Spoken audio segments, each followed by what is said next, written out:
Hello students, आज हम लोग अलजेब्रा का एक नया चैप्टर प्रोग्रेशन पढ़ेंगे। इसमें कई पार्ट्स के रूप में बनाया जाएगा। ये फर्स्ट पार्ट है, बेसिक चीज़ है प्रोग्रेशंस का। ये 10th क्लास से लेकर के आई जब तक सीरीज चलेगा। उसमें सारा 12th भी आ जाएंगे, 10th भी आ जाएगा। उसमें बहुत ज़्यादा डिटेल देंगे, इसलिए इसका बहुत सारा पार्ट बनेगा। देखिएगा, छोटा छोटा लेकिन पार्ट्स बनाएंगे। इसमें हम प्रोग्रेशंस पढ़ेंगे। प्रोग्रेशंस का मतलब इसमें 3 तरह के प्रोग्रेशंस होते हैं, AP, GP and HP. AP जो है केवल हम लोग को 10th क्लास में पढ़ना है और जीपी और एचपी 12th में। तो इस तरह से हम दोनों जब पढ़ाएंगे, सीरीज बनाएंगे, तो चूंकि हमारा जो वीडियो बन रहा है धीरे धीरे करके 9th से लेकर के पूरा 10th तक, 11th 12th और आईआईटी सारा का सारा प्रॉब्लम उसके अंदर कवर हो जाएगा। इसलिए जैसे जैसे वक्त मिलता जा रहा है, जैसे जैसे वैसे वैसे रेगुलर बनाते जा रहे हैं। तो इसमें हम लोग एपी के साथ मतलब तीनों पढ़ेंगे अलग अलग पार्ट्स में।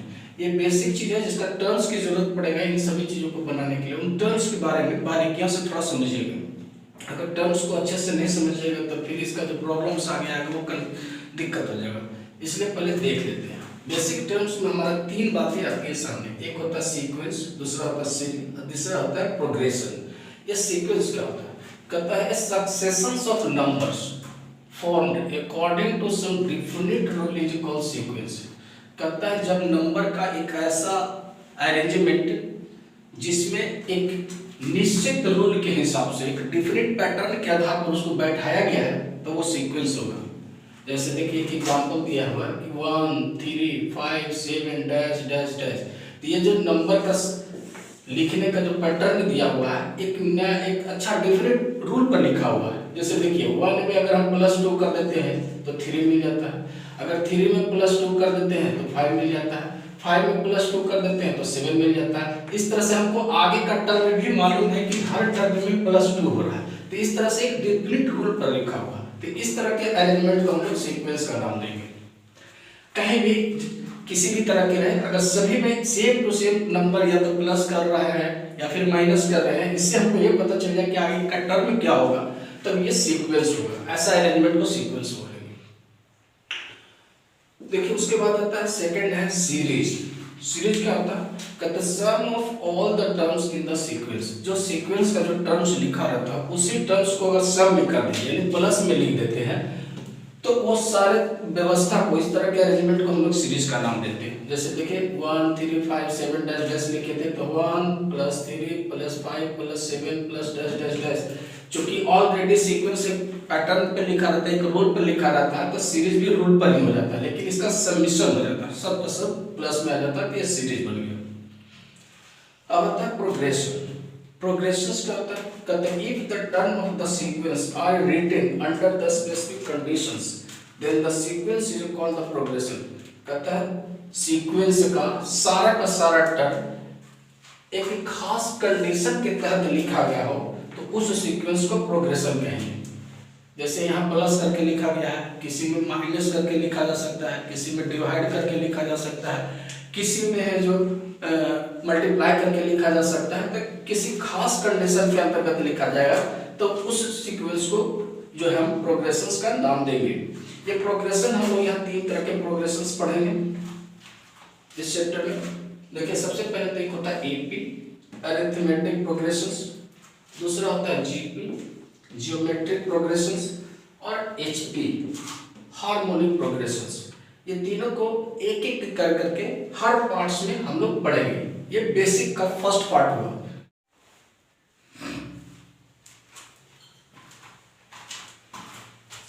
यहाँ 3 प्रोग्रेशंस था, एपी, जीपी एंड एचपी। तो एपी किसे कहते हैं, जीपी किसको कहेंगे और एचपी को कैसे कहेंगे, इस सारे टर्म को पहले अच्छे से समझ लेते हैं। देखिए एपी का मतलब होता है a succession of numbers is said to be in AP if the difference between any terms and preceding terms is constant।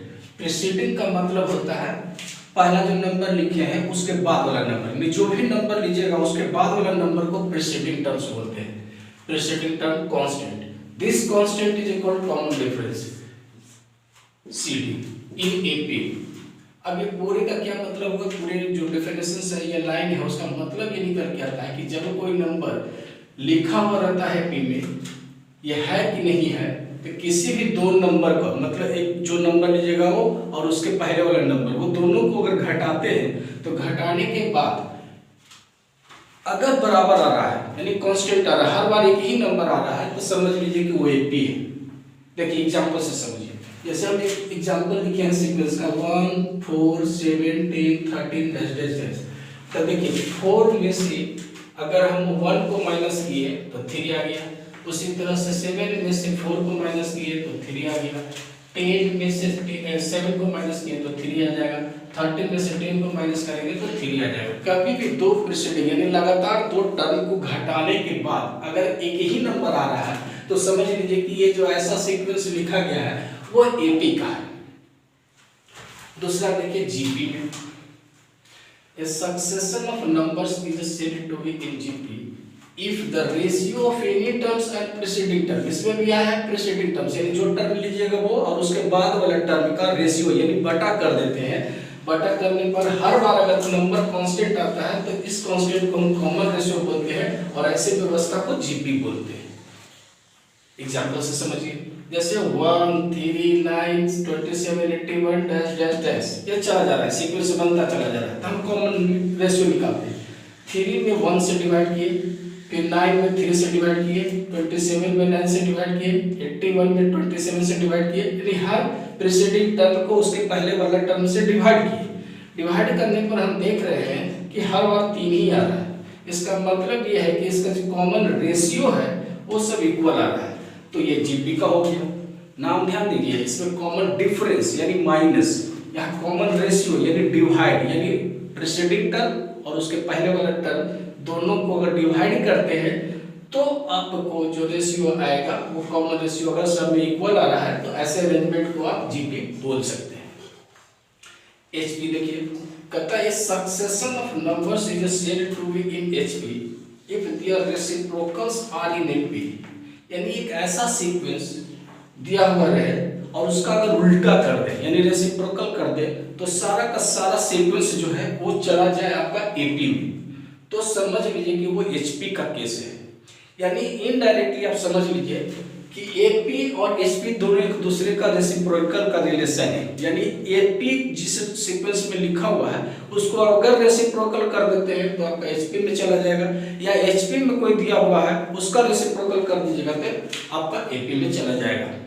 जैसे एग्जांपल से समझिए, 1/2 1/5 1/8 1/11 1/14 डैश डैश डैश, इसका रेसिप्रोकल करेंगे तो क्या हो जाएगा, 2 हो जाएगा, 5 हो जाएगा, 8 हो जाएगा, 11 हो जाएगा, 14 हो जाएगा। अब ये चेक करना कि ये रेसिप्रोकल में है कि नहीं है, तो क्या करेंगे, इसका कॉमन डिफरेंस निकाल लेंगे।